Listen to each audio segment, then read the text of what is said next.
How to download and install the Need for Speed Heat on your mobile. Hey guys, welcome back to the channel.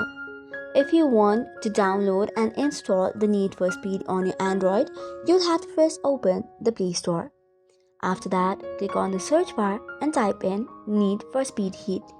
After that, search for your specific application and game, tap on it, and then tap on the install button. This will automatically start the downloading process.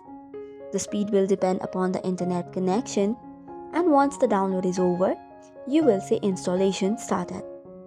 And once you have successfully installed it as well, you will see the play button pop up. This means you can just start it and log in with your credentials and you should be good to go. So this is all for today's video. For more such contents, do not forget to hit the like and subscribe button. Thank you and keep watching.